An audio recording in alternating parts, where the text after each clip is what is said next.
आप देख रहे हैं फर्स्ट ट्रेड। मैं हूं दीपाली राणा और मैं हूं डिम्पी कालरा। तो आज मार्केट के पास ग्लोबल संकेत तो अच्छे नहीं है, लेकिन डोमेस्टिक यानी कि घरेलू संकेत ऐसा जिसमें इतिहास रचा जाएगा। आज जीएसटी की बेल बजाकर औपचारिक घोषणा हो जाएगी और ये आज रात 12 बजे के बाद से लागू हो जाएगा। प्रधानमंत्री मोदी बेल बजाकर इसको आज लागू कर देंगे। फिलहाल इंडिकेटिव टिक्स आना शुरू हो गए। निफ्टी ने जो पहला टिक दिया वो 9500 के ऊपर, 11 अंक ऊपर है। अच्छी बात है कि जब आपके ग्लोबल संकेत कमजोर हो, आपके टिक कम से कम शुरुआती टिक ही हरे निशान की तरफ आ रहा है। हालांकि एडजस्टेड फिगर है, अभी आना बाकी है। ये 9:08 पे फ्रीज हो जाएगा, लेकिन इस बीच सेंसेक्स भी करीब 50 अंकों की बढ़त के साथ ओपनिंग टिक्स दिखा रहा है। आज आपको थोड़े से स्टॉक्स पे आपको ज्यादा ध्यान रखना है, खासकर को जीएसटी से जुड़े हुए शेयर्स पे आप जरूर ध्यान रखें। लेकिन इसके अलावा जिनमें आज अच्छा मूवमेंट देखने को मिलेगा उसमें कुछ बैंकिंग हो सकते हैं दीपाली, जीएसटी के शेयर्स भी शामिल होंगे। बिल्कुल, एफएमसीजी स्टॉक्स पर ध्यान दिया जा सकता है। सरकारी बैंकिंग स्पेस फोकस में रहेगा। साथ ही आज के सेशन के लिए मेटल स्टॉक्स पर आप फोकस कर सकते हैं, जहां पर हमने कल एक रिकवरी देखी थी, और छोटी छोटी पॉकेट्स स्पेशली जैसे कि जेपी समूह के शेयर्स, वहां पर आप ध्यान रखें। सीमेंट स्टॉक्स पर ध्यान रख सकते हैं, स्पेशली अल्ट्राटेक सीमेंट पर। लेकिन रुपए की शुरुआत हुई है और 64-63 के मुकाबले रुपया 64.72 पर खुला है, यानी 9 पैसे की वीकनेस के साथ रुपए की अभी शुरुआत हुई है। तो ये रुपए की शुरुआत हुई, लेकिन कुछ स्पेसिफिक स्टॉक्स एक बार फिर से आप देख सकते हैं। यानी सुबह 7:30 बजे हर रोज हम आपको फास्ट मनी शो में 20 इंट्राडे कॉल्स बताते हैं। ओपनिंग से ठीक पहले इन कॉल्स को एक बार फिर से रिविजिट कर लेते हैं।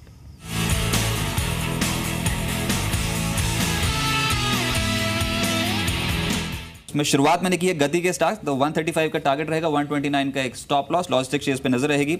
मनापुरम फाइनेंस खरीदते हैं तो 102 का टारगेट, 96 का स्टॉप लॉस। आज से एफएनओ का हिस्सा बनने जा रहा है। फ्यूचर रिटेल पे आज के सत्र के लिए 377 का टारगेट, 362 का एक स्टॉप लॉस रहेगा। बतौर ईपीएस शेयर मैंने शामिल किया निर्लॉन को, 226 का टारगेट, 215 का स्टॉप लॉस। महिंद्रा हॉलीडेज खरीदते हैं तो 610 के लक्ष्य के लिए अप्रोच कर सकते हैं आप। मिंडा इंडस्ट्रीज और बटरफ्लाई गांधीमती दोनों ही स्टॉक्स आपके पोर्टफोलियो में अच्छे रिटर्न्स दे सकते हैं। सीएमआई लिमिटेड खरीदते हैं तो 234 का टारगेट रहेगा, 225 का एक स्टॉप लॉस फॉलो करें। टेक सॉल्यूशंस पे 160 के टारगेट के लिए अप्रोच किया जा सकता है और 154 का स्टॉप लॉस लगाएं। और बतौर सुपर हिट शेयर मैंने शामिल किया मैरिको, टारगेट है 322, स्टॉप लॉस 310। जीएसटी सबसे बड़ा रिफॉर्म है और वही ट्रिगर है, तो पटेल इंटीग्रेटेड लॉजिस्टिक स्पेस की कंपनी है, 91 के टारगेट के लिए अप्रोच करें। सिप्ला कल आखिरी मिनटों में बड़ी ब्लॉक डील हुई थी, आज भी तेजी रह सकती है, 555 का टारगेट प्राइस होगा। यूनिप्लाई इंडस्ट्रीज 316 रुपए के टारगेट के लिए आप अप्रोच कर सकते हैं। बतौर ईपीएस ऑयल कंट्री ट्यूबुलर को मैंने शामिल किया, 48 का टारगेट होगा। डिश टीवी एसएल समूह की कंपनी जिसके माध्यम से आप चैनल देख रहे हैं, इसमें कल अच्छी तेजी थी वॉल्यूम के साथ, आज 81 के टारगेट्स के लिए इसमें अप्रोच करके चल सकते हैं।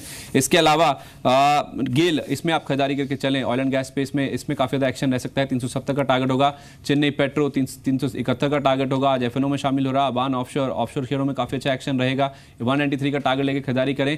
नेटको सेरामिक स्पेस की कंपनी है, 66-20 के टारगेट्स के लिए इसमें अप्रोच कर सकते हैं। और बीएसई आखिरी स्टॉक जिसे मैंने सुपरहिट के तौर पर शामिल किया है। सीडीएसएल की लिस्टिंग एक ट्रिगर है, 1120 का टारगेट, 1093 रुपए का आपको इसमें स्टॉप लॉस भी रखना होगा।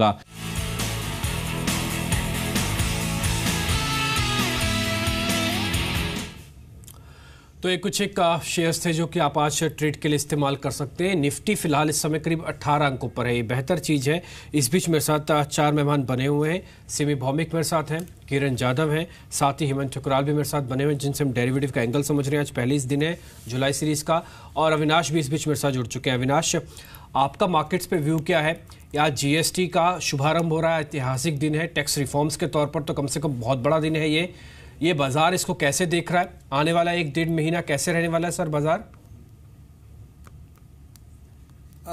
डिम्पी, मुझे लग रहा है कि जीएसटी डेफिनेटली लॉन्ग टर्म में एक पॉजिटिव डेवलपमेंट है। मार्केट्स इसको एक अच्छी तरह से काफ़ी समय से वेट कर रहा है, लेकिन अगर हम शॉर्ट टर्म की बात करें तो डेफिनेटली मार्केट्स में एक थोड़ा बहुत कॉशन का मोड है, क्योंकि ऐसा माना जा रहा है कि कम से कम पहले 2 क्वार्टर में थोड़ा बहुत सेल्स डिस्ट्रप्शन होगी, टॉप लाइन और प्रॉफिटेबिलिटी कंपनीज दबाव में आएगी। तो आने वाला जो क्वार्टरली सीजन होगा ये काफ़ी क्लोजली मार्केट्स वॉच करेगा, स्पेशली सेकंड क्वार्टर जो जुलाई टू सितंबर के नतीजे होंगे, वहाँ पे थोड़ा बहुत जीएसटी का इम्पैक्ट आपको देखने को मिलेगा। तो ओवरऑल मार्केट का मूड कॉशियस ही है।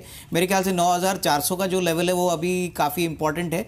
यहाँ से अगर थोड़ी और बिकवाली आती है तो in the near term correction continue होगा। तो ऊपरी लेवल में तो मार्केट्स कैप्ड है, but overall stock specific activity आपको ज़्यादा देखने को मिलेगी। जी, लेकिन एक चीज़ अच्छी है कि जैसे क्यू से इंटरनेशनल मार्केट से जैसे टेक्स एग्जिट निफ्टी दे रहा था, उस हिसाब से फिर भी एक रिलीफ दिख रहा है इंडेक्स पर, क्योंकि निफ्टी इंडिकेटिव एक्शन में 15 अंक की बढ़त दिखा रहा है 9519 के लेवल्स पर। हेमंत, आपने एक्सिस बैंक की थोड़ी देर पहले बात की थी, और इस हफ्ते के दौरान आपको याद भी होगा कि हमने आपसे आईसीआईसीआई बैंक पर भी कमेंट्स लिए थे, लेकिन स्पेशली इस सीरीज के लिए आउटलुक क्या रहेगा? क्या ये कह सकते हैं कि एक फ्रेश रैली ये स्टॉक ले सकता है इस सीरीज के दौरान और शायद मदद करे निफ्टी बैंक को थोड़े लॉसेस नेगेट करने में?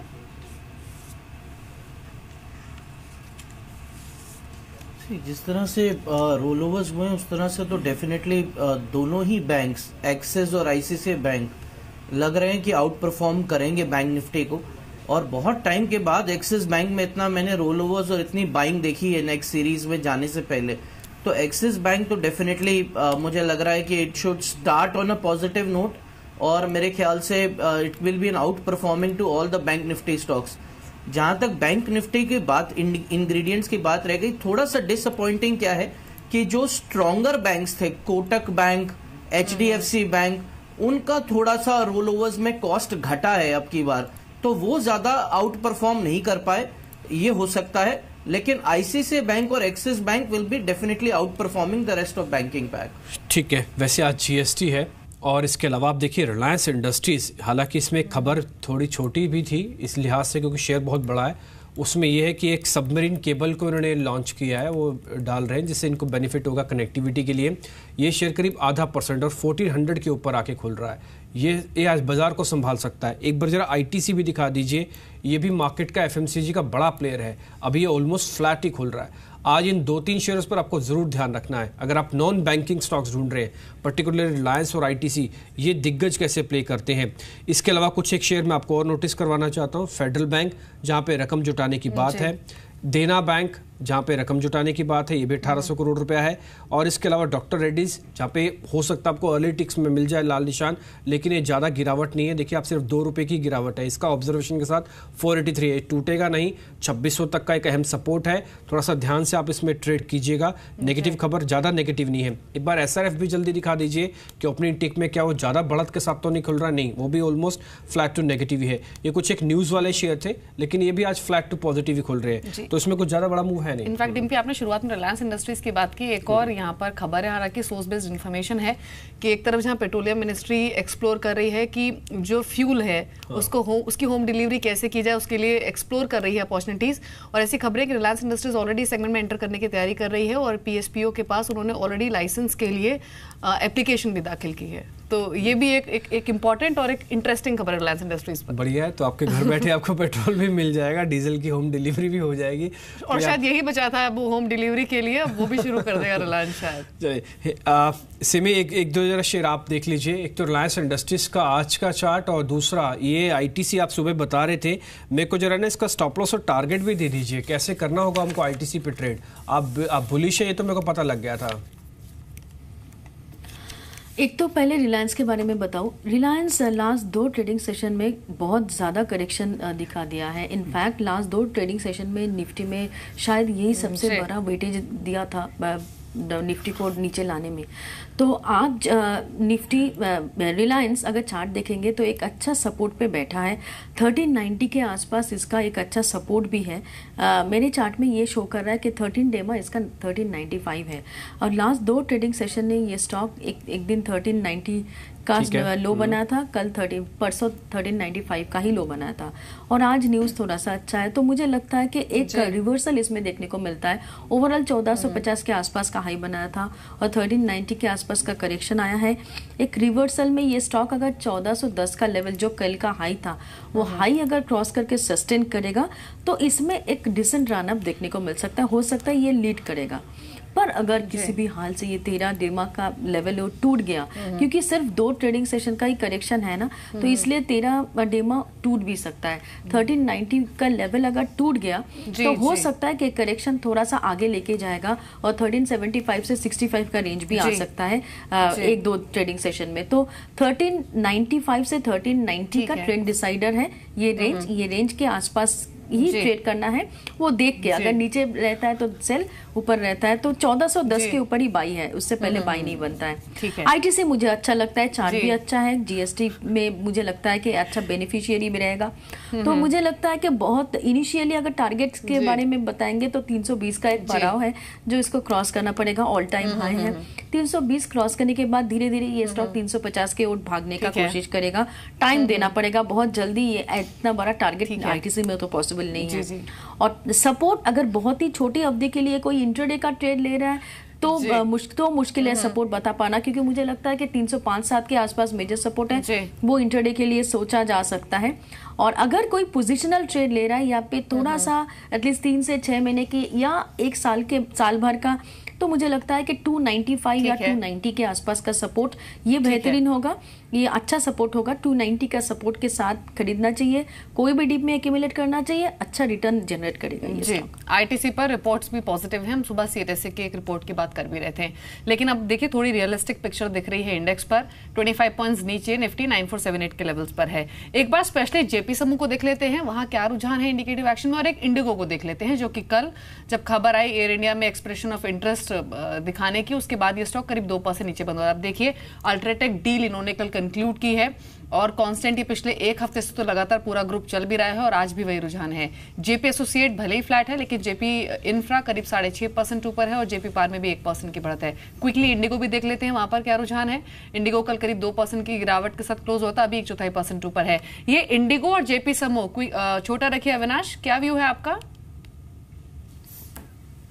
नहीं, बिल्कुल। इनफैक्ट अगर हम इंडिगो की बात करें दीपाली, तो मुझे लग रहा है कि डेफिनेटली इंटरेस्टिंग प्रपोजल है। मेरे ख्याल से इन्होंने एक अर्जी दी है कि वो एयर इंडिया और एयर इंडिया एक्सप्रेस में निवेश करने के लिए सीरियसली देख रहे हैं। मेरे ख्याल से इससे ये होगा कि एविएशन सेक्टर में जिस प्रकार का ज्योग्राफिकल रीच और फ्लीट स्ट्रेंथ एयर इंडिया की है, जो भी इसको खरीदेगा मेरे ख्याल से एक अच्छा स्ट्रॉन्ग प्लेयर इमर्ज होगा। हालांकि शुरुआत में जो डेट है उसको लेके काफ़ी कंसर्न्स है, तो बट ओवरऑल पॉजिटिव है। मेरे ख्याल से ये डेफिनेटली जब भी प्रपोजल फ्रक्टिफाई होता है तो डेफिनेटली एविएशन सेक्टर में एक बहुत बड़ी रीरेटिंग आपको देखने को मिलेगी। तो ओवरऑल मुझे लग रहा है कि ये सेक्टर वैसे भी लोअर क्रूड प्राइसेस के कारण आने वाले साल में अच्छा करना चाहिए। ठीक है, एक दो ना आपको मिड कैप के शेयर बताता हूँ जो अच्छे गैप के साथ खुल रहे हैं। उसमें आप पहला देखिए मेटल फोर्जिंग, ये करीब 4-4.5% की गैप के साथ खुल रहा है। इसके अलावा आप शेयर देखेंगे सिम्प्लेक्स, ये करीब 4% गैप के साथ खुल रहा है। बाट्रॉनिक्स, ये करीब 3-3.5% गैप के साथ खुल रहा है बाट्रॉनिक्स के अंदर। आप और देखिए एक शेयर और आपको दिखाता हूँ जिसके अंदर थोड़ा मूव है, वो है त्रिवेणी, ये करीब 4.5% गैप के साथ खुल रहा है। शिल्पी केबल पे तो अब अपर सर्किट कई दिनों से लग रहा है, आज फिर से सर्किट लग रहा है। इसके अलावा आप देखें एक बिरला मनी है एक शेयर, ये करीब 5% के गैप के साथ खुल रहा है। ये कुछ मिड कैप के शेयर्स ऐसे हैं जो कि आज बड़े गैप के साथ खुल रहे हैं। फ्रंट लाइन काउंटर्स में आप देखेंगे तो आपको जो दिखेगा उसमें इंडिया इन्फोलाइन, ये करीब 2-2.5% गैप के साथ खुल रहा है। एमटेक, जम्मू कश्मीर बैंक, अदानी ट्रांस, ये कुछ एक ऐसे शेयर्स हैं जो आज गैप के साथ खुल रहे हैं। जी हेमंत, एक कमेंट आपका आरकॉम पर भी चाहिए, यहाँ पर क्या व्यू है आपका?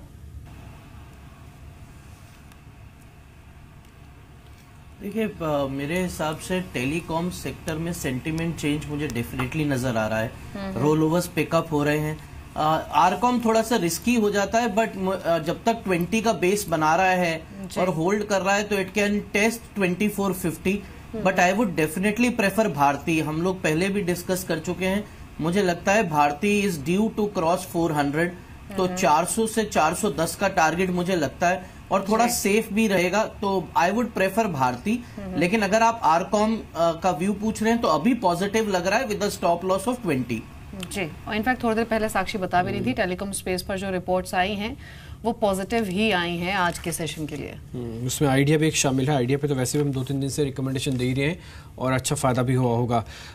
किरण, आपको शेयर जोड़ना चाहते हैं इंडिकेटिव टिक्स देखने के बाद?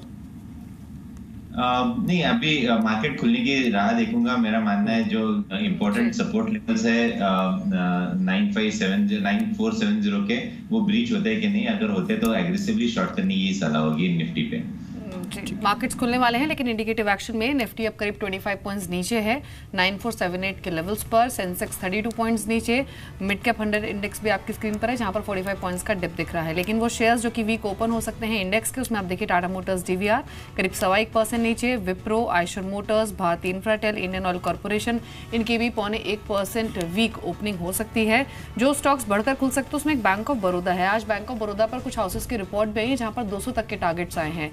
स्टॉक करीब 1% 1% ऊपर है। अल्ट्राटेक सीमेंट, इन्होंने जेपी डील कंक्लूड की है, 1% ऊपर है। ल्यूपिन, सन फार्मा, जी एंटरटेनमेंट, इनकी शुरुआती पॉजिटिव बायस के साथ हो सकती है। लेकिन आज के सेशन में अगेन पूरा ही जेपी समूह फोकस में रहेगा। फोकस में रहेंगे सरकारी बैंक्स, एविएशन स्टॉक्स, जो जहां भी न्यूज फ्लो इनफैक्ट बना हुआ है। पूरी एफएमसीजी पर ध्यान रहेगा क्योंकि जीएसटी आज ठीक 12 बजे रात को रोल आउट होगा और जीएसटी फ्लेवर हमने पूरे ही एफएमसीजी स्पेस में पिछले एक महीने के दौरान देखा है, तो इन स्टॉक्स पर फोकस करना होगा। वॉल्यूम के साथ जो बढ़ रहे हैं इंडिकेटिव एक्शन में, उन स्टॉक्स का भी डिम्पी ने जिक्र किया भी था। कुछ होटल शेयर्स भी हैं, कुछ चुनिंदा इंफ्रा स्टॉक्स भी हैं जहां पर खरीदारी दिख रही है। लॉजिस्टिक्स एक और पॉकेट होगी जो इंडिकेटिव एक्शन में बढ़त दिखा रही है और शायद पॉजिटिव ओपन भी हो। लेकिन निफ्टी को अगर एक बार फिर से देखें तो 9478 यानी जो सपोर्ट लेवल्स हैं उन्हीं के आसपास निफ्टी खुलने की तैयारी में 25 पॉइंट्स नीचे, और इनफैक्ट मार्केट ओपन हो चुके हैं और निफ्टी करीब 30 पॉइंट्स की वीकनेस के साथ ओपन हुआ है 9470 के लेवल्स पर। अब 32 पॉइंट्स नीचे है। सेंसेक्स 100 पॉइंट्स नीचे और निफ्टी बैंक, ये तीनों ही अगर इंडेक्स को आप देखेंगे तो ज्यादा गिरने वाला इंडेक्स है, करीब ½ % नीचे ट्रेड कर रहा है। 107 पॉइंट्स की वीकनेस देखी जा रही है। तो एक सॉफ्ट ओपनिंग हुई है और ऐसी ओपनिंग एक्सपेक्टेड थी भी क्योंकि इंटरनेशनल मार्केट से जो क्यूज थे वो अच्छे नहीं थे। लेकिन आप देखिए इंडेक्स के वो शेयर्स जो कि कमजोर खुले हैं, उसमें लीड कर रहा है टाटा मोटर्स डीवीआर, ये करीब 1.25% नीचे है। इसके बाद विप्रो, यहाँ पर 1% की वीकनेस है। Eicher motors, Bharti Infratel, Indian oil corporation, IndusInd bank, ये 0.1% नीचे खुले हैं। लेकिन जो शुरुआती ब्रेथ है मार्केट की वो नेगेटिव लग रही है क्योंकि इंडेक्स के सिर्फ 7-8 शेयर्स ही हैं निफ्टी के जो कि हरे निशान में खुले हैं। बैंक ऑफ बड़ौदा सबसे ज्यादा बढ़ने वाला स्टॉक है, करीब 1% ऊपर है। और जैसे हमने कहा भी कि हाउसेस की कुछ रिपोर्ट आई है 200 के टारगेट के साथ। आप ये देखिए, ये ब्रेथ है आपकी स्क्रीन पर एनएससी की 300 स्टॉक्स है जो कि बढ़कर ट्रेड हो रहे हैं, वहीं 669 स्टॉक्स ऐसे हैं जो कि दबाव में हैं। तो आप देखिए कि जो ब्रेथ है, शुरुआती ब्रेथ ही है वो ही नेगेटिव है। 225 स्टॉक्स ऐसे हैं बीएससी पर जो कि एडवांस होकर ट्रेड कर रहे हैं और 530 शेयर्स ऐसे हैं जो कि दबाव में है। तो डिम्पी, शुरुआती ब्रेथ तो मार्केट की नेगेटिव ही लग रही है। अब देखना होगा कि जो 35 अंकों की वीकनेस दिख रही है इंडेक्स पर, यही इसी वीकनेस के साथ ट्रेड करेगा या फिर ये और गहराएगी। बिल्कुल, ये तो खैर इंपॉर्टेंट है क्योंकि ये पूरी तरह से एग्जिट निफ्टी को भी इसने डिस्काउंट नहीं किया था इंडिकेटर्स में, इसलिए स्वाभाविक है कि 10-15 पॉइंट का डिप थोड़ा बढ़ जाना चाहिए, तो बड़ा भी है। लेकिन बाजार यहाँ पे शायद रुक जाए। एरिस लाइफ साइंसेज, कल इसकी ऑलमोस्ट फ्लैट जैसी ही लिस्टिंग हुई थी, 612 के आसपास लिस्ट हुआ था, ये आज 600 के नीचे आ चुका है, 8 रुपये की गिरावट है। ये रिसेंट लिस्टिंग वाले प्लेयर है। तेजस नेटवर्क भी आज को ज़्यादा नहीं बढ़ रहा, सिर्फ 1% है। आज CDSL की भी लिस्टिंग होनी है, तो ये सब्सक्रिप्शन के आंकड़ों से बहुत बेहतर था। इस पर आप BSE का शेयर जरूर ध्यान में रखिएगा क्योंकि BSE अपनी पोजीशंस को ऑफलोड कर रहा है CDSL के साथ ही। तो आज शेयर करीब ½ % ऊपर है, 1100 के ऊपर आके खड़ा हुआ है। तो आज दिन भर में मोमेंटम मिलेगा आपको BSE के शेयर के अंदर, ये करीब 5 रुपये पर है। जरा किरण, जल्दी से आप मेरे को जरा BSE का शेयर का टेक्निकल चार्ट बताएंगे, ये क्या कह रहा है? मेरे को आज एक स्विंग ट्रेड का फ़ायदा लेना है, कैसे फ़ायदा मिलेगा, कौन से रेंज इंपॉर्टेंट है? आपने स्टॉक का नाम क्या बोला? BSE limited, Bombay stock exchange limited. हाँ, तो मेरा मानना है कि इधर थोड़ा सा पिछले 2 दिनों से एक अच्छा रुझान देखने को मिल रहा है, शायद और भी बढ़त देखने को मिलेगी, तो लॉन्ग पोजीशन ही बना के चलने चाहिए। इसका नेक्स्ट रेजिस्टेंस 1120-1125 का है, तो ये टारगेट्स मान के चलने चाहिए। एक बार मिड कैप के बढ़ने वाले शेयर्स देख लेते हैं, इंडेक्स के वो स्टॉक्स मिड कैप के जो कि आज बढ़कर खुले हैं। और इंडेक्स का हाल तो आपकी स्क्रीन पर है, करीब 1/4% के नीचे ट्रेड कर रहा है। लेकिन अगर मिड कैप गेनर्स को देखें, जहां पर शुरुआत में बाइंग देखी जा रही है, उसमें GMR इंफ्रा 1% ऊपर है, GSPL करीब 1% ऊपर है, वक्रांगी, टोरेंट फार्मा, इन स्टॉक्स की शुरुआत पॉजिटिव हुई है, 0.1% ऊपर है। सुजलॉन इसमें भी करीब 0.1% की शुरुआती बढ़त दिख रही है। IDBI बैंक, परसिस्टेंट सिस्टम और स्ट्राइड साशुन। एक बार क्विकली पूरे जेपी ग्रुप को देख लेते हैं। जैसे हमने कहा भी कि ये पूरा ही पॉकेट फोकस में है, कांस्टेंट, और शायद आज भी रहे। जेपी इंफ्रा एक अच्छी बढ़त दिखा रहा है, करीब ये 7% ऊपर है अभी भी। और जेपी एसोसिएट भी भरे निशान में आ चुका है, 1.5% ऊपर। अब देखिए जेपी इंफ्रा में जो बाइंग है वो और एक्सटेंड हो गई है, ऑलमोस्ट 10% ऊपर आ चुका है। और जेपी पार करीब 1% की बढ़त के साथ ट्रेड कर रहा है। तो यहाँ शुरुआत जो है जेपी ग्रुप की वो पॉजिटिव बायस के साथ ही हुई है। लेकिन कैश के कुछ चुनिंदा शेयर्स जहाँ पर वॉल्यूम साथ बाइंग है, उसमें आप देखिए पूरी ही एबी ग्रुप को, आदित्य बिरला मनी, आदित्य बिरला नोवो, इन स्टॉक्स में भी अच्छा रुझान आज शुरुआती सेशन में देखा जा रहा है। हेमंत, कैसी लगी आपको ये ओपनिंग? देखिए, मैं डेटा पॉइंट्स चेक कर रहा था। मेरे ख्याल 15 मिनट 20 मिनट हमें मार्केट को सेटल होने देना चाहिए, क्योंकि 23,050 से ही बैंक निफ्टी वापस ऊपर आया है। तो हमें जो पॉइंट्स दिमाग में रखने हैं वो है 9470, अगर उसके नीचे दोबारा जाता है अब तो मेरे ख्याल ज्यादा सेलिंग देखने को मिलेगी, या 23,000 के नीचे बैंक निफ्टी जाता है तो सेलिंग ज्यादा मिलेगी, नहीं तो मार्केट थोड़ा सा संभला रहेगा। तो मेरे हिसाब से आप मार्केट के लेवल्स को क्रूशियली वॉच कीजिए और तभी ट्रेड बिठाइए। So 9470 in Nifty and 23050 in bank Nifty, ये दोनों लेवल्स हमें नेक्स्ट 15-20 मिनट्स के लिए देखने चाहिए। ठीक है, वैसे आप कुछ एक शेयर्स देखेंगे, उसमें एक डॉक्टर रेड्डीज का शेयर आपको मैं दिखा दूं, ये हरे निशान में ही है। हमने आपसे ये बात कही थी कि 483 भले ही मिल गया हो, एक ऑब्जर्वेशन के साथ शेयर टूटेगा नहीं, टूट नहीं रहा है, 2-2.5 रुपये ऊपर ही आ गया उल्टा। तो आप इस शेयर पर थोड़ा नेगेटिव व्यू कम रखिएगा, क्योंकि ऑब्जर्वेशन वाली खबर इसको ज़्यादा डैमेज नहीं पहुंचाएगी। वैसे यूजुअली 483 मिलते ही डर जाते हैं लोग, पता नहीं क्या हो जाएगा इस शेयर के अंदर। अब नहीं होगा, जो होना था वो हो गया। कम से कम डॉक्टर रेड्डीज का शेयर देख के तो ये बताया जा सकता है। सिमी, कोई और ऐसा ट्रेड जो आपको मार्केट में भी नज़र आ रहा हो, जहाँ पे आप कोई सौदा लेना चाहें या फिर आप उसको वॉच कर रही हैं कि इस सौदे को मैं लूँगी अभी प्लस करूँगी? जी बिल्कुल नहीं डिम्पी, मैं थोड़ा सा वॉच करने के लिए कोशिश करूंगी, क्योंकि मार्केट एक मेजर सपोर्ट को तोड़ने वाला है, तोड़ रहा है, तो इसलिए मैं वेट करूंगी। हो सकता है कि ये एक इनिशियल जर्क है, यहाँ से हो सकता है कि मार्केट मेंटेन होल्ड करने का कोशिश करेगा। मेरे ख्याल से 9461 9458 यही निफ्टी का 50 डेमा है, उसी के आसपास निफ्टी अभी है। इस लेवल को निफ्टी को संभालना पड़ेगा, क्योंकि मार्केट का ओवरऑल ट्रेंड पॉजिटिव था और अप ट्रेंड में 50 डेमा बहुत वेटेज रखता है। तो अगर आधा घंटा वो जो लेवल मैंने बताया 9458 से 61, इस लेवल के नीचे अगर आधा घंटा नीचे सस्टेन नहीं करेगा तो डिसाइसिवली मैं कोई वीकनेस देखूंगी ऐसा नहीं है, पर वीकनेस में अगर उसके नीचे अगर आधा घंटा मेंटेन कर गया तो वीकनेस आ सकता है। और मैं अभी तुरंत कोई ट्रेड लेने के लिए तैयार नहीं हूँ, थोड़ा सा वेट एंड वॉच स्ट्रेटेजी रखूंगी। जी, ये अविनाश, जेपी ग्रुप के स्टॉक्स पर क्या व्यू है आपका? नहीं, मुझे लग रहा है कि in the short term Deepali इन दोनों कंपनीज में जेपी इंफ्रा और जेपी एसोसिएट्स में तेज़ी बरकरार रहेगी, क्योंकि बैंकों ने जो रिवाइज्ड प्रपोजल इनका एक्सेप्ट किया है, मार्केट्स इस बात पे खुश है कि डेट पोर्शन काफ़ी सिग्निफिकेंटली रिड्यूस होगा। मेरे ख्याल से आई थिंक मोस्ट इम्पॉर्टेंटली आने वाले 1-2 क्वार्टर्स में मार्केट्स कीनली अवेट करेगी कि ऑपरेशनल लेवल पे कंपनी ऑपरेटिंग प्रॉफिटेबिलिटी कैसे इंप्रूव करती है। मेरे ख्याल से डेफिनेटली जिनके पास है वो होल्ड करे, बट फ्रेश बाइंग की गुंजाइश नहीं रहेगी, क्योंकि ऑलरेडी शेयर काफ़ी तेज़ी से भाग चुके हैं। तो एक नेक्स्ट 3 to 6 मंथ में इसको वॉच करना चाहिए, और मेरे ख्याल से जिनके पास पोजीशंस है वो होल्ड करें। 9450 अभी भी मार्केट ने तोड़ दिया, एक अहम सपोर्ट था मार्केट के पास 9450 का, जिसको भी ब्रेक किया है। आज ऐतिहासिक दिन है क्योंकि आज जीएसटी का रोल आउट है, लेकिन ठीक उससे पहले 2-3 दिन से हम कह रहे हैं कि बाजार के अंदर थोड़ा बहुत नर्वसनेस वापस लौट गई है। हालांकि रेंज हर 30-40 पॉइंट पे मिलती थी, उसको रिस्पेक्ट भी देता था, लेकिन रेंज निचले स्तरों पर ही ब्रेक हो रही है। हमने कोई ऊपर के लेवल नहीं टूटे 3 दिन में, नीचे ही लेवल ही टूट रहे हैं। अभी एक और क्रिटिकल लेवल को तोड़ दिया हमने 9550 का। खैर अभी थोड़ा समय देना होगा कि इसको यहीं पे पकाता है या फिर इसको और थोड़ा ड्रैग करके लेके जाता है। 1-2 चीज़ आप मेरे को मार्केट की जरा ब्रेड्थ भी दिखा दीजिए कि ज़्यादातर शेयर्स के समय पार्टिसिपेट कर रहे हैं, क्योंकि ये सिर्फ इंडेक्स का कंपोनेंट है। आप बीएससी और एनएससी दोनों के एडवांस डिक्लाइन देखेंगे, उससे आप काफ़ी हद तक क्लियर हो जाएगी पोजीशंस। आप एनएससी का एडवांस डिक्लाइन देखिए, यस इसमें ज़्यादातर शेयर पार्टिसिपेट कर रहे हैं, यानी कि सिर्फ इंडेक्स के 51 शेयर ही नहीं है, बल्कि मिड कैप के भी ज़्यादा शेयर आज कल के क्लोजिंग प्राइस से नीचे हैं, इसलिए 900 शेयर आज गिरावट में हैं। इसी तरह से बीएससी के अंदर भी 750 शेयर डिक्लाइंस के अंदर हैं। ये 50 पॉइंट की गिरावट अक्रॉस द बोर्ड आ रही है, एक पर्टिकुलर सेगमेंट से नहीं है। और आप 51 शेयर देखिए निफ्टी के, इसमें मेजोरिटी चंक ऑलमोस्ट 1/3 जो है वो डिक्लाइंस है। 37 शेयर जिस समय लाल निशान में है। तो मार्केट हर तरफ से कमज़ोर है, ऐसा नहीं कि 4-5 शेयर ही बाजार को कमज़ोर कर रहे हैं।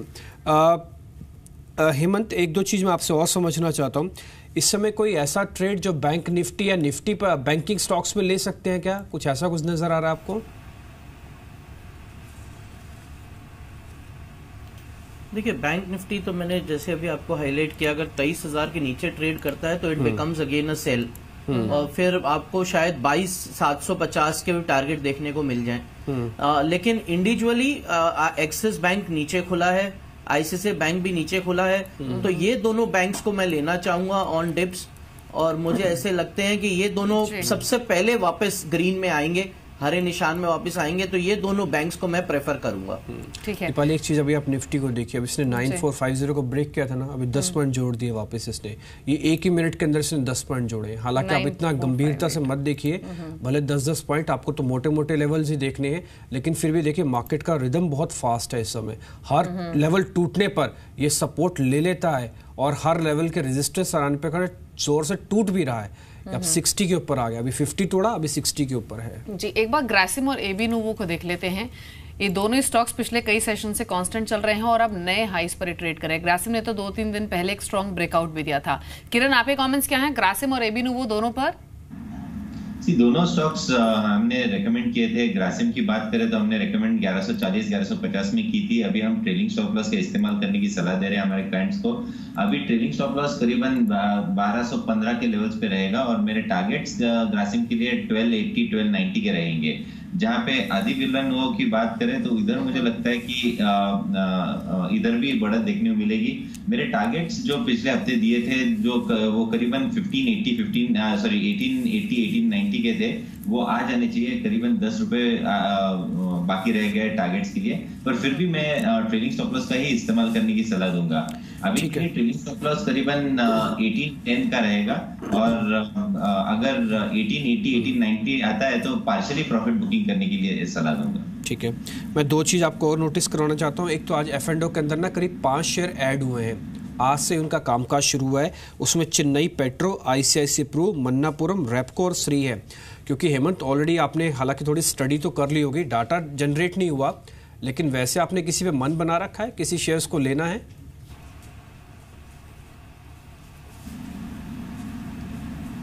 देखिए, ये अब वो वाले टाइम नहीं रहे जब स्टॉक्स ऐड होते ही भागना शुरू हो जाते थे, बट डेफिनेटली मैं फाइनेंशियल्स पे बहुत ध्यान रख के बैठा हुआ हूँ क्योंकि NBFCs मुझे अभी भी as a sector I really like it. तो चाहे वो मन्नापुरम फाइनेंस हो तो उस पर भी मैंने नजर रखी हुई है। चेन्नई पेट्रोलियम भी एक अच्छा स्टॉक है जो बॉटम के आसपास आया हुआ है, बट सिर्फ इसलिए कि वो F&O में आ रहे हैं मैं डेफिनेटली बाय की सलाह नहीं दूंगा क्योंकि आपको इतना मायने नहीं रखता है जिस तरह से स्टॉक्स ऐड हो रहे हैं। But Chennai petroleum stop loss 345 और टारगेट 367 का लग रहा है मेरे को। ठीक है, सिमी, एक ना आप ONGC पे अपना व्यू रखिए। देखिए आज बाजार टूट रहा है, अभी 40 पॉइंट नीचे है, लेकिन ONGC हरे निशान में है। इसके पास एक अच्छा बेस है, वो 152-153 की रेंज का है, इसको इसने ब्रीच नहीं किया। आज जो बैठक है ना काउंसिल की, शायद हो सकता है उसमें गैस के प्राइजेस पे भी चर्चा हो, उसकी GST दरों को भी, और प्रधानमंत्री खुद अध्यक्षता कर रहे हैं तो मामला शायद बिगड़ेगा भी नहीं। एक बार मेरे को बताएंगे ONGC आज का स्टॉप लॉस और आज का टारगेट क्या बनता है? डिम्पी, अगर कोई लॉन्ग साइड पर ट्रेड ले रहा है तो 155 के नीचे ही स्टॉप लॉस लगाना पड़ेगा क्योंकि कुछ दिन पहले ये 155 के आसपास का एक लो बनाया था और कहीं ना कहीं 155 का लेवल को होल्ड करने का कोशिश भी कर रहा है। 160-161 ये 4 ट्रेडिंग सेशन का रेजिस्टेंस है और जब तक ये ONGC इस रेंज से नीचे मेंटेन करेगा, कोई टेक्निकल ब्रेकआउट तो नहीं आएगी। ये 155 से 161 के बीच में ऑसिलेट करता रहेगा। इसको ब्रेकआउट लाने के लिए या GST के लिए बहुत अच्छा कुछ करने के लिए आज का क्लोजिंग 161 के ऊपर लाना पड़ेगा। अगर ऐसा करता है तो एक पोजिशनल ट्रेड लेके देखा जा सकता है। 161 के ऊपर क्लोजिंग देने पर नेक्स्ट वीक एक पोजिशनल ट्रेड लिया जा सकता है जिसका 170-74 का टारगेट रहेगा, 155 का स्टॉप लॉस रहेगा। नहीं तो इंट्राडे के लिए सिर्फ 3 रुपया का ही स्टॉप लॉस, ऊपर में 3-4 रुपया मिल सकता है। ठीक है, एक बार इंडिगो को देख लेते हैं। इंडिगो इंट्राडे लोस पर ट्रेड कर रहा है। कल भी ये बाजार बंद होने से पहले 2% नीचे था और अब देखिए 4% नीचे है। और ये वीकनेस इसलिए है शायद क्योंकि ट्रेडर्स को, इन्वेस्टर्स को ये कंफ्यूजन है भी कि एयर इंडिया में जिन्होंने स्टेक सेल खरीदने की इच्छा जाहिर की है वो किस प्राइस पर होगी, कितना स्टेक ये बाय करने के बारे में सोच रहे हैं, किस प्राइस पर ये डील होगी, डेट कितना ट्रांसफर किया जाएगा और मोस्ट इंपॉर्टेंट कंट्रोलिंग स्टेक किसका होगा अगर ये डील थ्रू होती है तो, सरकार का या फिर इंडिगो का। क्योंकि यहाँ पर इस तरह की खबरें हैं, सोर्सबेस जी बिजनेस की एक्सक्लूसिव इन्फॉर्मेशन है कि गोल्डन शेयर रूल लाया जा सकता है जिसमें सरकार मेजॉरिटी हिस्सा बेच सकती है लेकिन कंट्रोलिंग स्टेक अपने पास रख सकती है। यही कंफ्यूजन है क्या इंडिगो पर अभी अविनाश, इसीलिए 4% नीचे या फिर कोई और वजह लग रही है आपको? नहीं, बिल्कुल मुझे लग रहा है कि आई थिंक मार्केट्स थोड़ी सी कंफ्यूज्ड है कि फाइनली अगर कंट्रोल आता नहीं है तो आगे जिस प्रकार के ग्रोथ प्लान्स है, इनफैक्ट इंडिगो के अलावा काफ़ी दूसरे प्लेयर्स भी एयर इंडिया को खरीदने में लगे हैं, तो ये जो टेक ओवर है ये थोड़ा सा एग्रेसिव ना हो, क्योंकि हालांकि इंडिगो की बैलेंस शीट स्ट्रेंथ काफ़ी अच्छी है, कैश भी अच्छी है, लेकिन जो प्राइस पे ये बाय करेंगे वो काफ़ी क्रूशियल रहेगा। तो मेरे ख्याल से जब तक क्लैरिटी नहीं आती तब तक डेफिनेटली मार्केट्स में थोड़े बहुत कन्फ्यूजन और नेगेटिविटी इस बारे में रहेगी। ठीक है, क्या मार्केट में आपको कुछ एक और शेयर्स भी देखने चाहिए? एक तो आप यूनाइटेड स्पिरिट्स को देखिए, ये अभी भी 1% ऊपर है 2374 के लेवल पे। मार्केट के रिदम का कोई फर्क नहीं पड़ रहा और पड़ना भी नहीं चाहिए, क्योंकि एक तो थेमेटिक है, कमोडिटी बेस्ड है और सीधा डिस्पोजेबल इनकम के ऊपर बेस्ड है, और काफ़ी हद तक तो आपको पता ही कि इसका जो प्रोडक्ट है वो इन्फ्लेशन से भी ज़्यादा अफेक्टेड होता नहीं है। हेमंत, ये इसकी कोई ऑप्शन ट्रेड ले सकते हैं? क्योंकि 2300 का शेयर है, मैं फ्यूचर लेने की हिम्मत नहीं जुटा पा रहा हूँ, कोई ऑप्शन ट्रेड ले लूँ क्या? देखिए, मेरे हिसाब से स्टॉक पॉजिटिव ऑर्बिट में है, तो हम 2400 का कॉल, या इनफैक्ट क्योंकि अभी प्रीमियम्स हाई होंगे तो आप 2500 का भी कॉल ट्राई कर सकते हैं, क्योंकि अभी कॉन्ट्रैक्ट की स्टार्टिंग है। क्योंकि मुझे ऐसे लगता है कि stock has the potential to test 2480 और स्टॉप लॉस आपका रहना चाहिए 2320 का, तो नुकसान भी कम होगा। और अगर 2480 आ गया तो हमें मालूम ही है कि 2500 कॉल कम से कम डबल हो जाएगा। तो मेरे ख्याल कॉल 2500 का ही लेना चाहिए, कम प्रीमियम और रिस्क भी कम रहेगा। ठीक है सुरिंदर, फार्मा स्टॉक्स में खरीदारी है आज वीक मार्केट में, स्पेशली आप देखिए sun pharma, Wockhardt, Divi's lab, Cadila healthcare, Strides Arcolab, यहाँ पर एक अच्छा मूव देखा जा रहा है। किरण, फार्मा में कोई ट्रेड इनिशिएट करेंगे क्या? क्योंकि आपने सुपरफास्ट फ्यूचर्स में तो जितनी कॉल थी वो सब बिकवाली की कॉल थी और आई एम श्योर आप उनके टारगेट्स भी अचीव होने वाले होंगे, लेकिन फार्मा क्योंकि चल रहा है तो यहाँ कोई बाय रिकमेंडेशन देंगे क्या? बिल्कुल, और ऑरोबिंदो फार्मा पे ध्यान रखना चाहिए। अच्छी खासी मूव देखने को मिली है सवेरे, और वैसे भी पिछले कई दिनों से एक अच्छा ट्रेंड में देखने को मिल रहा है, पॉजिटिव ट्रेंड है। तो आज के लिए भी बाय करने की सलाह होगी कॉन्ट्रा कॉल लेके, और मार्केट के ऊपर कॉन्ट्रा कॉल लेके, और स्टॉप लॉस रहेगा करीबन 574 या 572 का, और टारगेट्स के लिए हम 720 725 अगले हफ्ते तक देखने को मिल जाने चाहिए लेवल्स।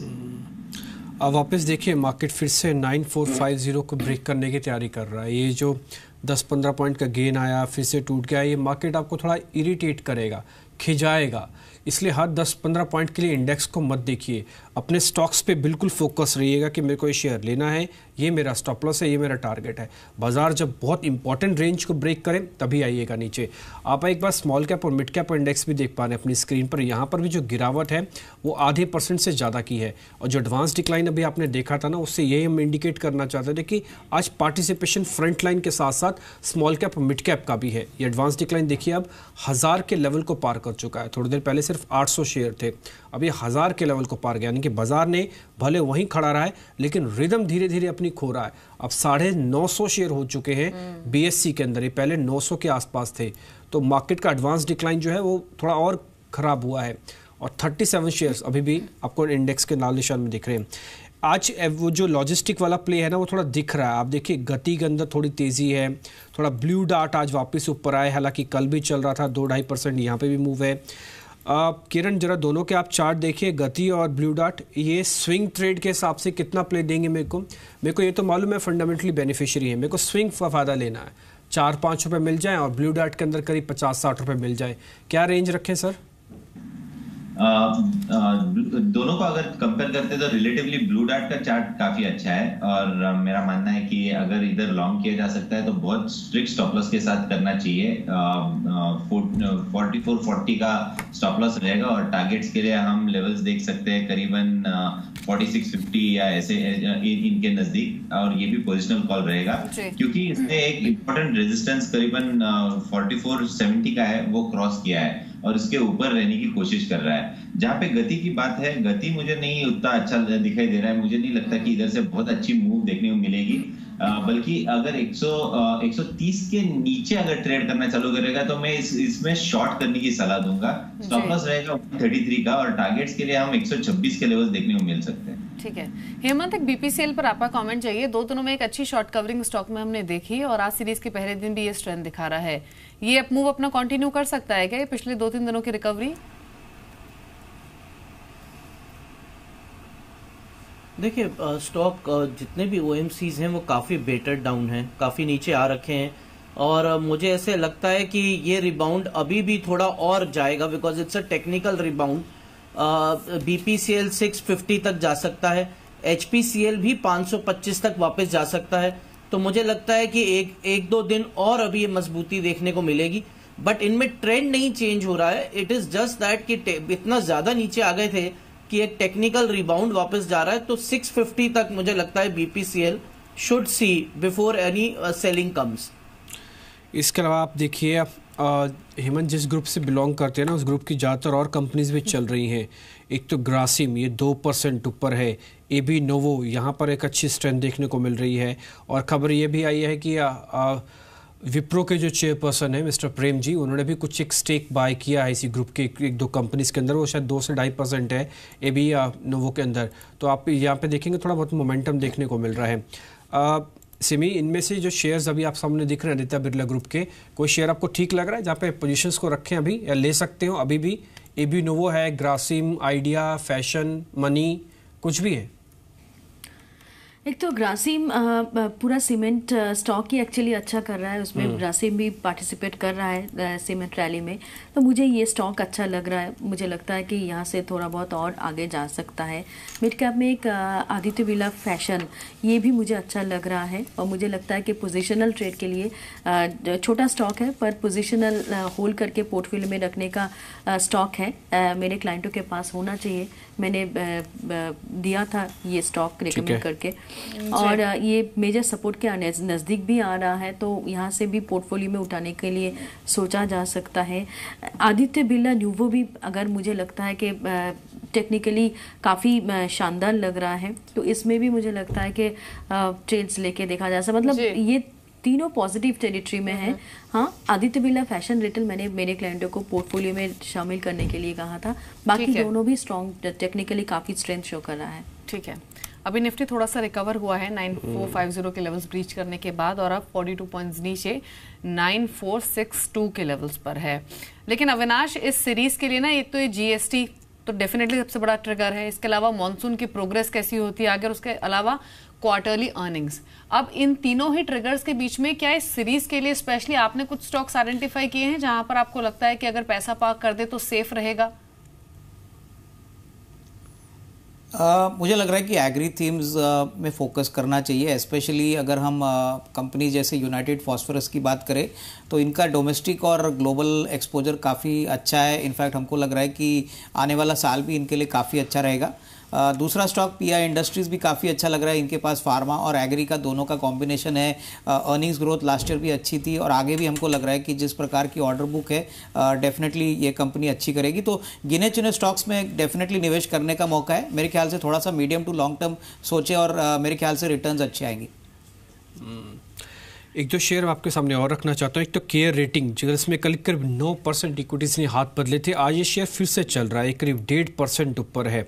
ये शेयर आप ज़रूर नोटिस करके चले। और एक सुजलॉन, ये करीब 2% ऊपर है, कल भी स्मार्ट मूव्स ने दिया था। और एक शेयर जो हमारी ग्रुप कंपनी है डिश TV, इस डिस्क्लोजर के साथ कि ये इसी ग्रुप की कंपनी है, उसके अंदर आज एक बड़ा इंपॉर्टेंट लेवल है 80 का, वो पार हो रहा है। हेमंत, इन तीनों कंपनीज पे आपकी रिकमेंडेशन चाहिए। एक तो डिश TV जो 80 का लेवल पार कर रहा है, क्या ये सीरीज का एक अच्छा टर्न अराउंड वाला शेयर बन सकता है जिसमें रिबाउंड आएगा अच्छा? दूसरा सुजलॉन फ्यूचर्स में है, 30,000 का एक लॉट है इसमें, एक जरा ये शेयर देखिए। और तीसरा केयर रेटिंग। इन तीनों में से कौन सा बेहतर है? देखिए केयर तो मैं इतना क्लोजली नहीं ट्रैक कर पाता हूँ, लेकिन जहां तक सुजलॉन और डिश की बात रह गई, दोनों ही बड़े क्रूशियल लेवल्स पे आ गए हैं। क्योंकि अगर मैं रोल ओवर्स देखूं तो आई विल प्रेफर डिश। मुझे लगता है डिश TV के रोल ओवर्स ज्यादा स्ट्रांग हुए हैं। और अगर डिश TV आज 80 के ऊपर ट्रेड करता है, जो आपने भी मेंशन किया, ये 80-50 रख लीजिए टू बी वेरी सेफ, तो मुझे लगता है एक बड़ी रैली शुरू हो सकती है till 87 and you have to keep a stop loss of 77। तो दोनों में से डिश ज्यादा स्ट्रांग लग रहा है। सुजलॉन का मैं एक बात बताना चाहता हूं कि सुजलॉन में 17.5 का पुट पिछले 8 जितने भी 6 महीने से, जब से सुजलॉन एक्टिव हुआ है FNO में, तब से लगातार ही राइटर्स पैसा बना रहे हैं। तो 17.5 के नीचे ये स्टॉक नहीं जाता है। हाँ, 20 का कॉल राइटर्स भी काफी हावी रहते हैं। तो अगर आप 17.5 को सपोर्ट समझते हैं और 20 का रेजिस्टेंस होगा, तो जब तक इसी रेंज में है तो इसी रेंज में ही ट्रेड करना पड़ेगा। जी चलिए, एक और खास मेहमान हमारे साथ मौजूद हैं मुंबई स्टूडियो से। मिस्टर महेश पाटिल हैं, को CIO Birla sun life mutual fund से। Mister Patil, good morning, welcome to Zee business. आज मार्केट्स का मूड थोड़ा सा तो खराब है, लेकिन इंडिया का मूड अच्छा होगा क्योंकि हिस्टोरिक डे है और मिडनाइट 12 बजे GST का लॉन्च होगा। पहले तो ये बताइए कि इंडिया के लिए, इंडियन मार्केट्स के लिए how important it is? GST एक ऐतिहासिक इवेंट है। आई मीन इसके कभी कितने सालों से वेट कर रहे थे, और इसका इम्पैक्ट दो तरह से देखना पड़ेगा। एक तो शॉर्ट टर्म इम्पैक्ट है GST का, और लॉन्गर टर्म इम्पैक्ट क्या होगा मार्केट के ऊपर और कंपनीज़ के ऊपर। तो शॉर्ट टर्म में GST जैसे इम्प्लीमेंट अभी 1 जुलाई से होने वाला है, उसके पहले हमने देखा है कि काफ़ी कंपनीज़ में, स्पेशली कंज्यूमर कंपनीज़ में, कंज्यूमर ड्यूरेबल कंपनीज़ में काफ़ी डीस्टॉकिंग हुई है, इन्वेंट्री डीस्टॉकिंग हुई है, बिकॉज किसी को पुराना माल लेके जाना नहीं है 1 जुलाई से, बिकॉज उसमें कितना क्रेडिट मिलेगा वो क्लैरिटी नहीं था। तो इसके कारण शॉर्ट टर्म में थोड़ा वॉल्यूम का इम्पैक्ट आ सकता है कंपनीज़ के नंबर्स में, जो अभी ये क्वार्टर के नंबर्स आएंगे उसके ऊपर। बट रिटेल डिमांड में कुछ इफ़ेक्ट नहीं हुआ है। सो रिटेल जो ऑफटेक है वो अभी भी ठीक ठाक चल रहा है। और GST इम्प्लीमेंट होने के बाद थोड़ी तकलीफ़ें आ सकती है। काफ़ी छोटे मोटे जो उद्योग है, जो चैनल है, वो कितने प्रिपेयर्ड है GST के लिए, वो देखना पड़ेगा। उसके कारण थोड़ी दिक्कतें आ सकती है। अगर वो दिक्कतें कितने महीने रहती है, 1-2 महीने रहती है, कि 1 आध क्वार्टर रहती है, कि 2 क्वार्टर, वो अभी तक क्लैरिटी नहीं है। बट उसका भी थोड़ा माइल्ड इम्पैक्ट रहेगा एटलीस्ट 1-2 क्वार्टर के लिए। तो उसके बाद अगर देखा जाए तो कंपनीज़ को GST का बेनिफिट जो है असली तरह से वो महसूस होगा, और लॉन्गर टर्म कंपनीज़ की जो लॉजिस्टिक्स कॉस्ट है, एफिशिएंसी बढ़ जाएगी। But I think near term में, ये क्वार्टर में और नेक्स्ट क्वार्टर में थोड़ा सा स्लाइटली नेगेटिव अर्निंग्स पे इम्पैक्ट आ सकता है इसका। ठीक है, थोड़ा अर्निंग्स के पॉइंट ऑफ व्यू से GST को नोटिस करना होगा। वैसे कुल मिला के ठीक है। किरण, शुक्रिया आपका कार्यक्रम में जुड़ने के लिए। सिमी, आपका भी शुक्रिया आज समय देने के लिए सुबह सुबह। और इस बीच आप मार्केट में देखेंगे ना तो रिदम वैसे ही बना हुआ है, कुछ खास बड़ा मूव नहीं है। मार्केट अभी टेस्ट करके आया 9450 को, अभी मेंटेन है और उसको वापस अब रिकवर करने के मोड में आ रहा है। 1-2 शेयर्स आप और भी देख सकते हैं, यहाँ पे थोड़ा मोमेंटम है। आज शुगर के कुछ शेयर्स भी चल रहे हैं। EID पेरिस में लीड कर रहा है, करीब 1.5 से 1.25% ऊपर है। अच्छा महेश जी, एक चीज़ मैं आपसे और जानना चाहता था एक्चुअली, जैसे आप अर्निंग्स की बात तो बोल रहे हैं कि यस अर्निंग्स को एक बार हमको नोटिस करना होगा। क्या GST को लेकर किसी सेक्टर में आपको ज़्यादा प्रेशर या ज़्यादा एक टर्न अराउंड वाली सिचुएशन दिखती है? सभी लोग ये कह रहे हैं कि लॉजिस्टिक चलेगा, काफ़ी चल भी चुका है, ये भी और भी चलेगा, ऐसा कुछ राय है।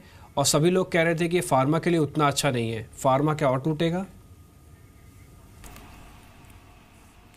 तो नहीं, मेरे को लगता नहीं कि GST के वजह से ऐसा मेजर कोई इम्पैक्ट आएगा।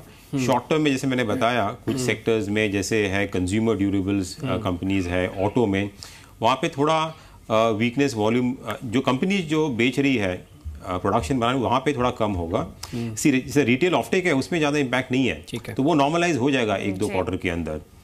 और फार्मा सेक्टर में भी मेरे हिसाब से इतना ज़्यादा इम्पैक्ट नहीं आना चाहिए। जो भी इन्वेंट्री जो डिस्ट्रप्शन है वो सेम है, जो फार्मा में हो या ऑटो सेक्टर में, कंज्यूमर ड्यूरेबल में, वो सभी सेक्टर में आपको मिलेगी। बेनिफिट GST का डायरेक्ट एक्सा ड्यूटी बेनिफिट तो किसी सेक्टर को ज़्यादा नहीं मिल रहा है लंबे तरह से। मैं अगर देखेंगे 1-2 साल में तो या लॉजिस्टिक सेक्टर में इम्प्रूवमेंट आ सकती है, बट इमीडिएटली ये साल में ऐसा कुछ खास इम्पैक्ट नहीं आएगा GST का पॉजिटिव। ठीक है, एक और मेहमान हमारे साथ अब मौजूद हैं, मिस्टर सौरभ मुखर्जिया हैं, CEO हैं एम्बिट कैपिटल के। Mister Mukherjea, good morning, welcome to Zee business. हाल ही में जो लंदन में आपकी कॉन्फ्रेंस हुई उसमें आप कई FIs से मिले होंगे, CEO से भी आपने इंटरैक्ट किया होगा। एग्जैक्टली उनकी ओर से कमेंट्री आ क्या रही है FY18 ग्रोथ को लेकर, GST को लेकर जो टीदिंग इश्यूज हो सकते हैं उसको लेकर भी कुछ कंसर्न्स हैं। इन सब पैरामीटर पर क्या व्यू है CEOs का, FIs का? देखिए, FIs ज़्यादातर हिंदुस्तान में जो FIs पैसा डाल रहे हैं वो काफ़ी आदी है इंडिया के इकोनॉमिक साइकिल्स के साथ, यूज्ड टू हैं कि इंडिया के अप्स एंड डाउन्स होते हैं। And by and large FIs की कमिटमेंट इंडिया के साथ बरकरार रहेगी। जो FIIs समझने की कोशिश कर रहे हैं कि जो लोकल फ्लोज रहे हैं स्टॉक मार्केट में, रिटेल फ्लो, म्यूचुअल फंड की जो फ्लो है वो कितनी रोबस्ट है, and a lot of the FIIs time and effort is spent understanding that will the domestic investor get nervous as the economy slows down on the back of GST. ज़्यादातर corporate काफ़ी साफ साफ बोल रहे हैं investors को, देखिए GST बड़ा डिसरप्शन है, नियर टर्म स्लो डाउन तो आएगा ही। उसके ऊपर हमारी हाउस व्यू है कि SME सेक्टर में काफ़ी बड़ा डिसरप्शन आएगा। सो FII समझने की कोशिश कर रहे हैं कि डोमेस्टिक इन्वेस्टर नर्वस होके बेच के मार्केट से भाग जाएंगे या डोमेस्टिक फ्लोज जिस तेज़ी से आए हैं लास्ट 2 साल में वो स्पीड मेंटेन रहेगी। हमारी हाउस व्यू है दैट मार्केट ओवरवैल्यूड है और इकोनॉमिक वीकनेस काफ़ी मीनिंगफुल स्केल पे नेक्स्ट 6 महीने में नज़र आएगी इंडिया में।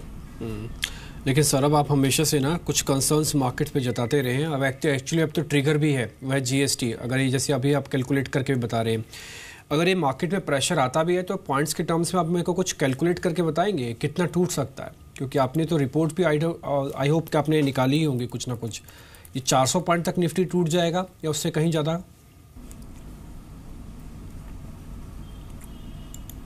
देखिए, जो हमने लास्ट 2 साल से बोला है कि मोदी सरकार की, NDA सरकार की काफ़ी स्ट्रॉन्ग रिजॉल्व है, उनकी डिटर्मिनेशन स्ट्रॉन्ग है कि ब्लैक मनी पे क्रैकडाउन होगा, जो इनफॉर्मल सेक्टर है जो टैक्स नहीं देती है उस पर क्रैकडाउन होगा, GST के माध्यम से हो या बेनामी ट्रांजैक्शन एक्ट के तहत हो, रेरा के तहत हो। और ये पूरे के जो ये सारी प्रोग्राम एक पैकेज है।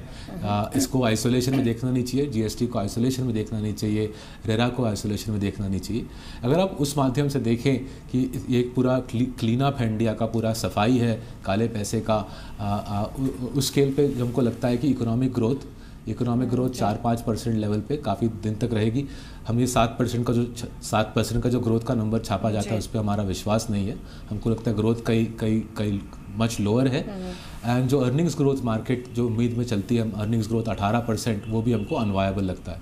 सो मार्केट में 10% करेक्शन हमको लगता है ऑन द कार्ड्स है। and 10% correction in the overall market, 20% in financials, and 20% correction in small and mid cap, I think is a likely sequence of events given the economic weakness that we are seeing in the country.